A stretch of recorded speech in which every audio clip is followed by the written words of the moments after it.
Voy a aprovechar a unir la Ilíada con el trabajo que estoy haciendo ahora sobre Simone Weil. La Ilíada, cuando yo hice la Ilíada, yo creía que no era posible representar la fuerza, representar la violencia. Y la Ilíada es el primer poema de Occidente y muestra, es un sinfín de muestrario de violencia.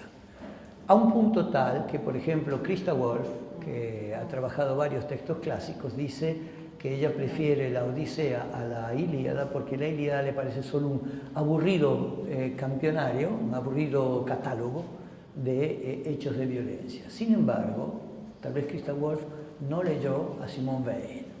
Simone Weil murió a los 34 años de hambre, de tuberculosis, pero de hambre en realidad, en Inglaterra. Es una filósofa, para mí la más grande filósofa del siglo XX. Escribe comienza a los 23 años a escribirlo y lo termina 6 años más tarde, a los 29, un ensayo sobre la Ilíada. Lo llama el poema de la fuerza. Este ensayo ella lo escribe, lo inicia en el 32, cuando regresa a Alemania. Ella va a Alemania, es judía, no es practicante, no sabe ni siquiera que es judía en realidad, porque nunca ha entrado en una sinagoga, nunca rezó, pero racialmente es judía. Sus abuelos iban a la sinagoga, 3 de sus abuelos, dice ella. Escribe, quiere explicar los clásicos a los obreros. Entonces analiza qué es la Ilíada. Ese ensayo, que lo encuentran en internet, es maravilloso. A mí me abrió la cabeza cuando lo leí y fue lo que me hizo conocer a Simone Weil, de la cual estoy haciendo un espectáculo, donde está también una parte del ensayo sobre la Ilíada. Porque ella analiza en ese ensayo qué hace el ejercicio de la fuerza sobre el ser humano. Entonces analiza una detrás de otra todos los tipos, los casos que ocurren al ser humano en una situación de violencia. Matar es uno. Otro es volverse cadáveres antes de morir, que es el destino de Licaón, el jovencito, el chiquilín, que Aquiles vende niño como esclavo y que está regresando a Troya después que lo han rescatado, el día en que Aquiles ha salido a exterminar todos los troyanos. Y Aquiles se lo encuentra en su camino. Y él se arrodilla y le suplica: no me mates, yo comí en tu casa, yo era un chico, vos me vendiste esclavo, estoy regresando a abrazar los míos.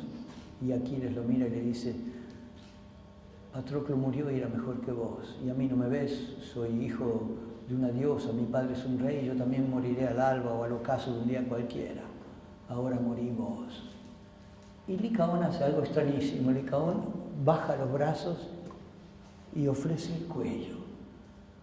Él, dice Simón, se vuelve un cadáver antes de morir, no se resiste a morir.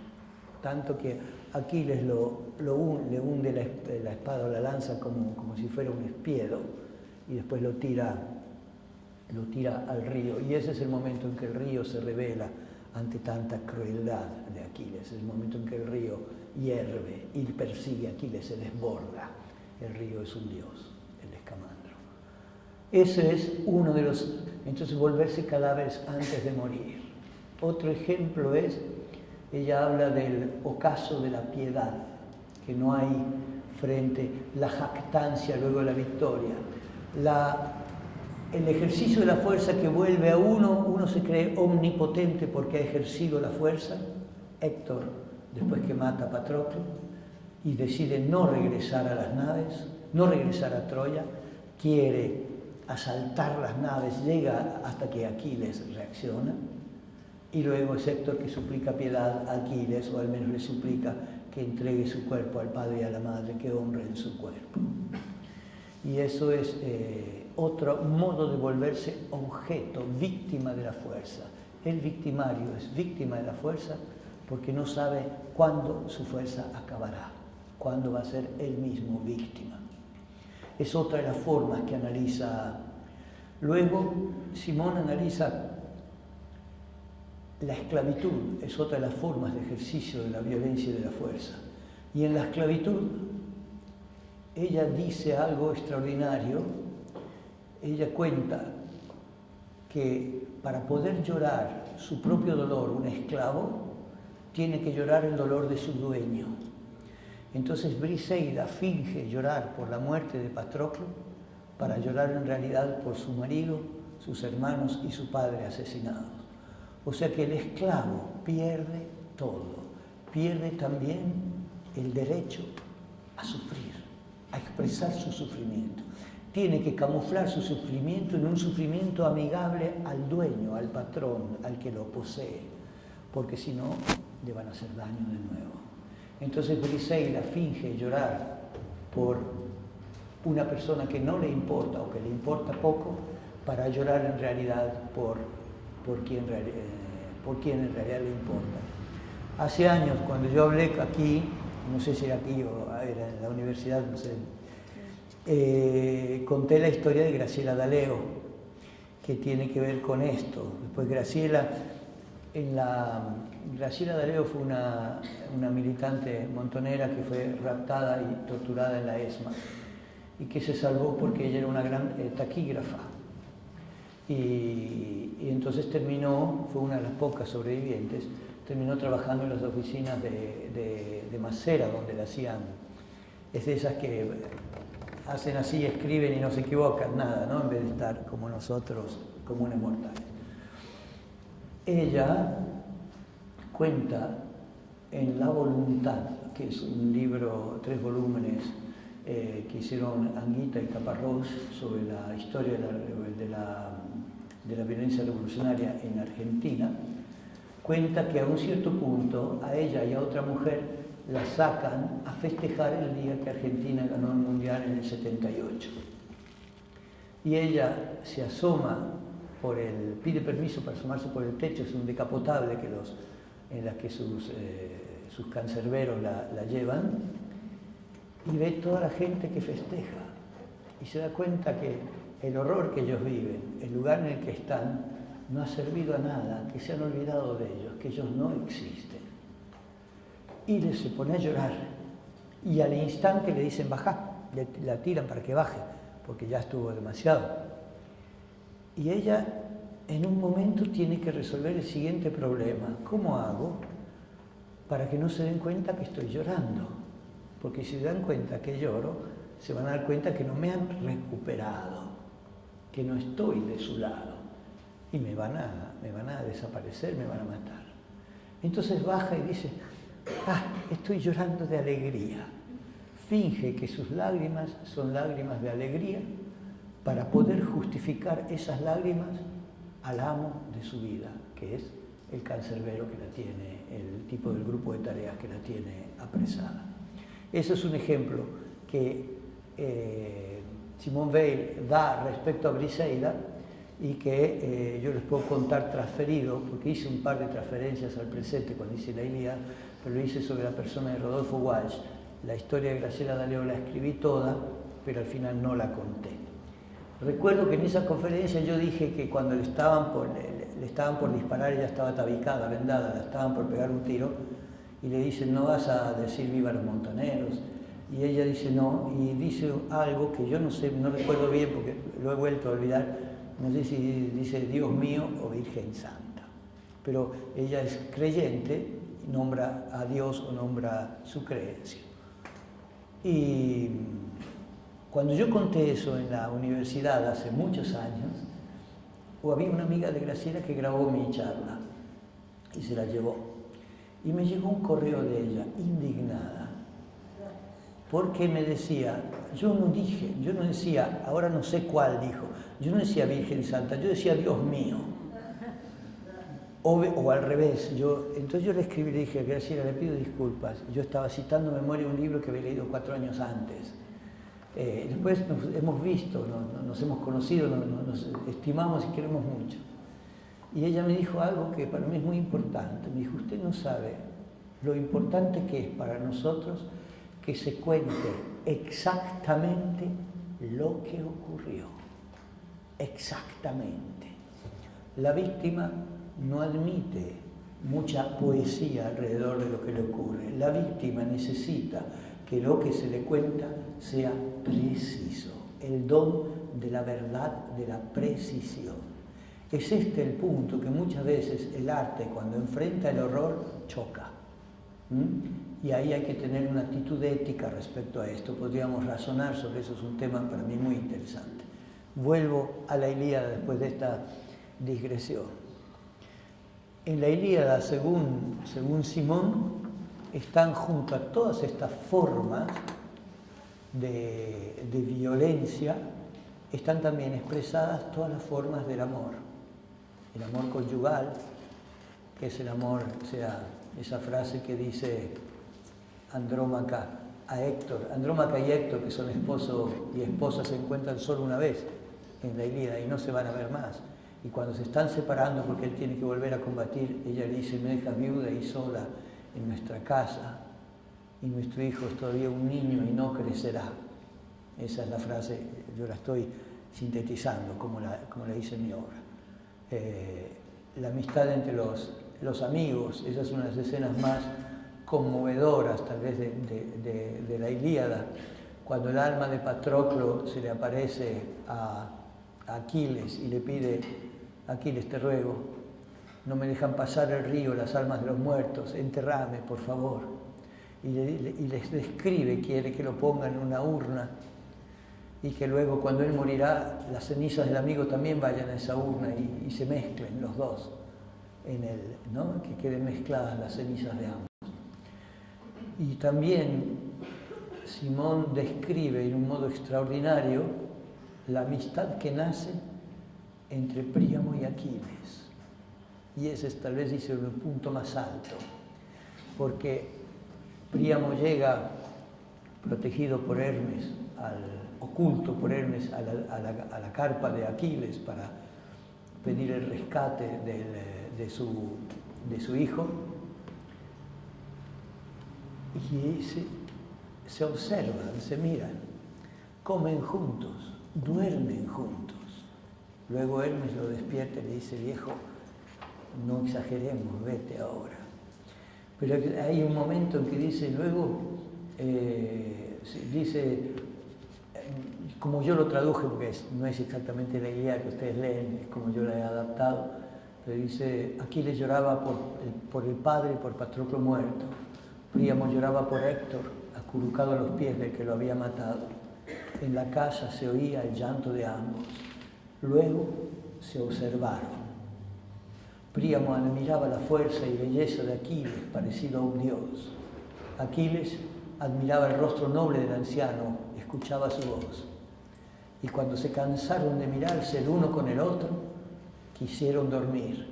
Así reposaron, uno al lado del otro, el padre del muerto y el que se lo había matado.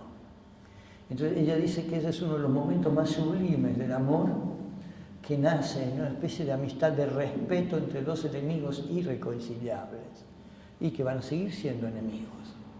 Eso no les impide verse, por un instante verse hacia otra luz, en otra luz. Luego ella sostiene que el ejercicio de la violencia es la muerte que produce otros muertos. Vos mataste a mi hermano, entonces voy a matar al tuyo, casi como una faida, pero de dos civilizaciones, de dos naciones. Y eso lo viven quienes han alguna vez tenido que ver con la guerra o participado en la guerra.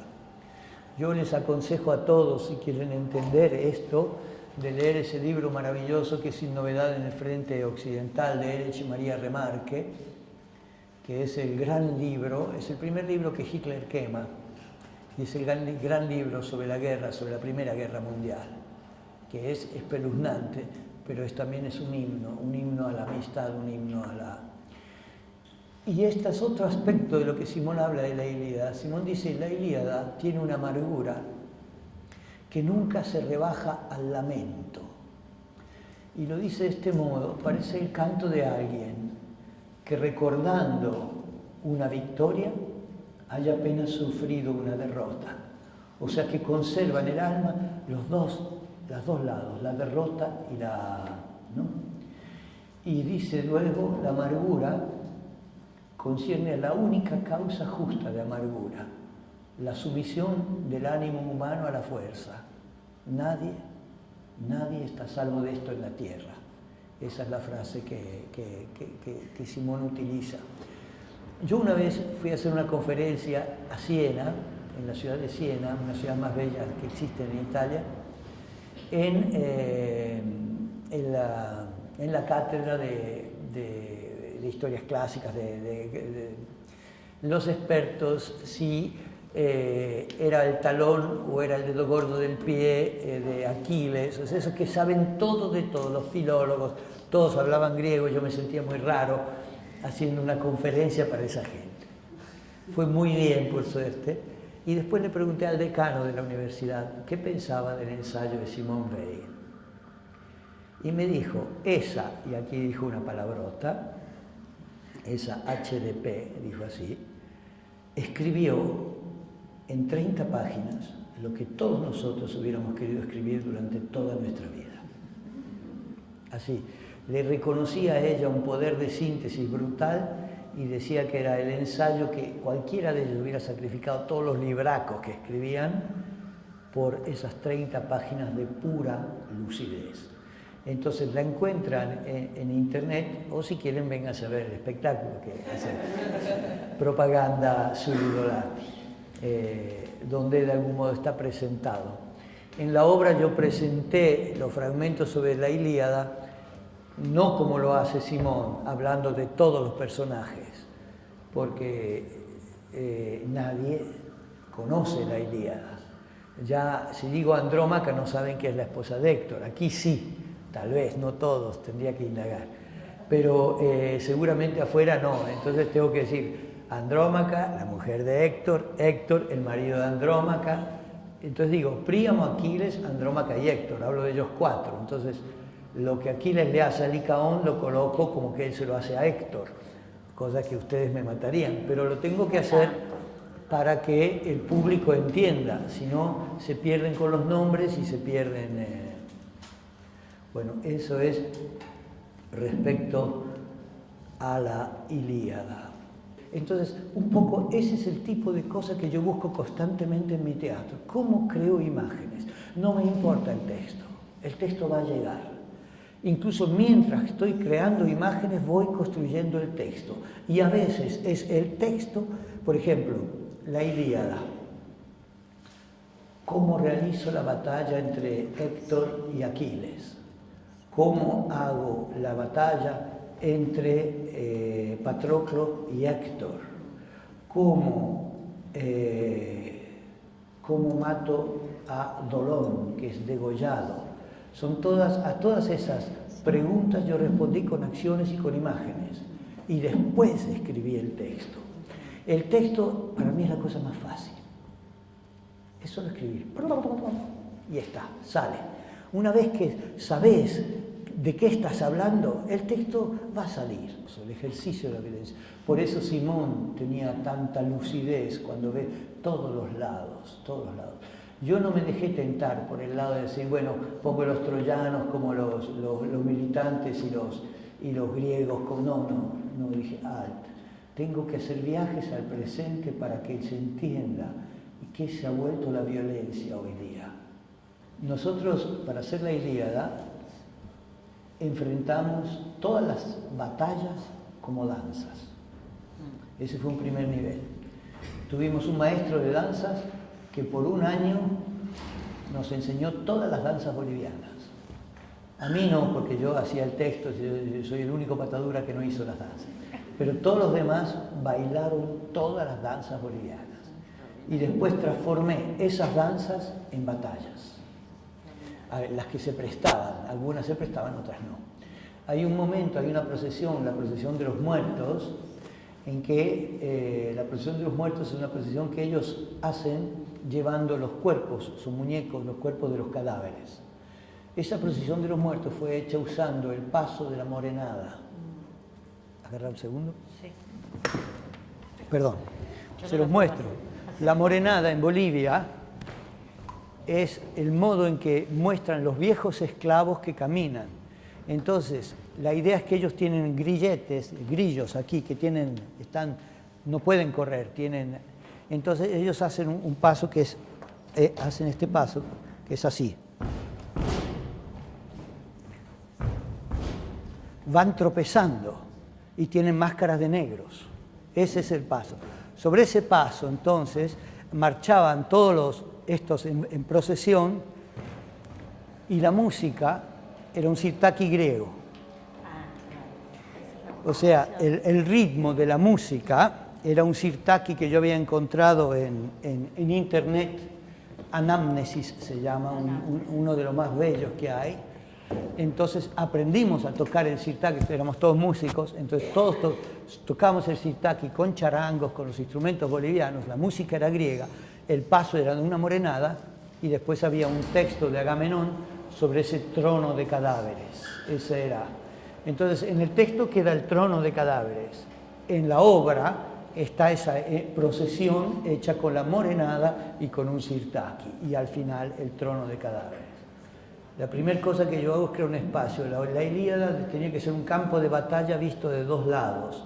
Entonces fueron 15 metros por 7 el espacio escénico. De un lado había un servicio, o sea, una tela negra del cual entrábamos y salíamos. Del otro lado estaba el muro de Troya.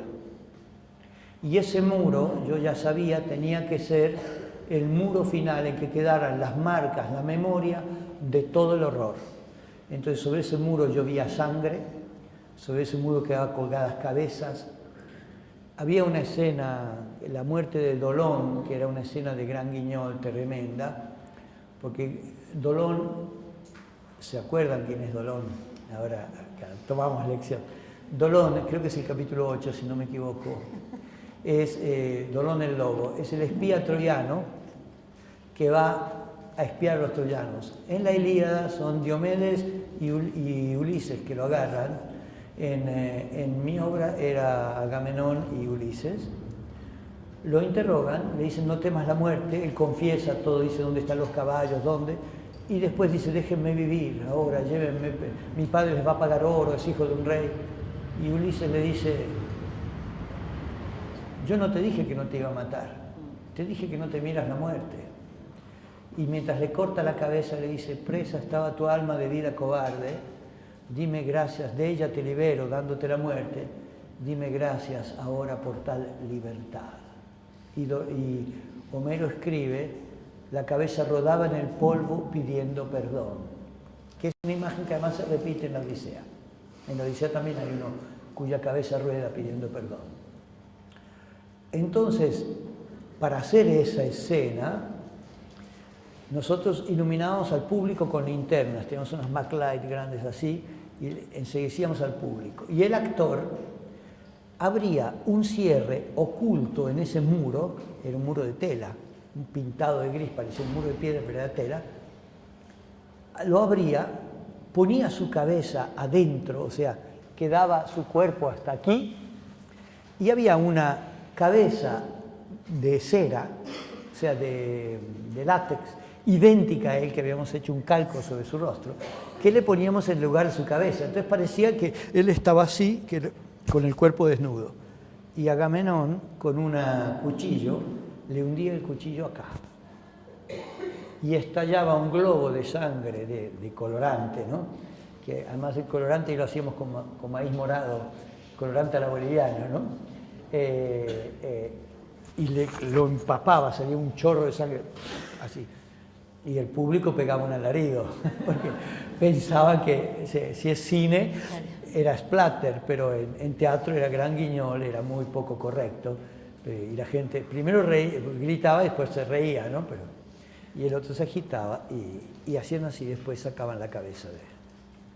Y en la oscuridad el actor sacaba y se iba, ¿no? Eso era uno de los tantos recursos.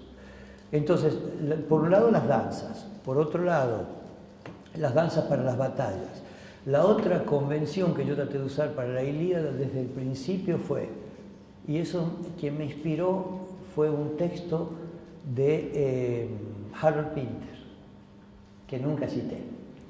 Harold Pinter tiene una obra en la que hay una serie de personas bien, de la clase alta, que sienten disturbios en la calle. ¿Eh? Sí, y yo dije, estos son los dioses. Cuando leí esa obra dije, estos son los dioses. Entonces decidí que los dioses de la Ilíada eran señores todos bien arreglados, elegantes, que se están peleando entre ellos. Me mataste a mi troyano, yo te mato a tu griego. Un poco como ocurre en realidad, porque es así que se pelean, ¿no? Afrodita ayuda a Héctor y la otra ayuda a Aquiles o a Menelao. Todo el tiempo se están peleando. Hera le hace el amor a Zeus para dormirlo, porque así cuando se muere Zeus, ella puede intervenir y cambiar la suerte de los griegos, porque Zeus está enojado con los griegos. Hacen así como una clase que gobierna y que no le importa nada de la gente que están gobernando. Les importa solo sus caprichos. Y eso fue otra de las decisiones que tomé a priori. Y después fue escribir el texto. Para escribir el texto lo hice en alejandrinos, sin verso, pero 7 y 7, generalmente las sílabas, o sea 14, para que se pudieran apoyar en el medio los actores sin que pesara en los finales, y me divertí un mundo a escribirlo. La cosa que hice también con la Ilíada antes de empezar, yo se le hice leer a mis compañeros, y cuando nos reunimos para empezar, tenía unas caras como caballos, largas, se habían aburrido como ostras leyendo la Ilíada con ese lenguaje tan viejo que, ¿no?, la editorial Losada, las viejas traducciones, años 50, 60, que encontrábamos ¿no? Habría que volver a traducir hoy, todo eso, y a traducirlo, si estamos en Argentina, al argentino. Y entonces lo que hice fue contárselas. Le dije, muy bien, se aburrieron, están todos deprimidos, se las cuento. Y se las conté como yo la veía, cada capítulo les conté. Y claro, era contado con entusiasmo, yo soy uno que engaña muy bien. Y entonces estaban muy contentos, después lo hicimos. Pero les conté la Ilíada. La primera relación de ellos con la Ilíada, después de haberla leído mal, fue un cuento, hacerles un cuento. Y luego elegí, y ahí sí sirvió Simone Weil, elegí no todos los personajes. Elegí solo los personajes menores. Obviamente está Héctor, Aquiles, Agamenón, están los dioses, está Patroclo, pero después está Briseida, está Licaón, está Dolón, está Polidoro. Que Polidoro en la Ilíada es un adolescente que muere atravesado por una lanza, pero en Eurípides, es Eurípides, ¿no? El que hace, ¿quién hace la...? No, Eurípides. Écuba, sí, claro, es Eurípides. En Écuba, Polidoro es el niño que yo coloqué. Y detrás de Polidoro están los niños de Teresín. Y aquí llego tal vez al punto, si quieren, que podemos indagar un instante. Theresienstadt, fue un campo, no fue un campo de concentración, fue un gueto cerca de Praga, donde los alemanes encerraron a héroes de la Primera Guerra Mundial que eran hebreos, artistas y niños. Era un gueto, o sea, la administración interna estaba a cargo del gueto, pero no podían salir. Y los mataban de hambre.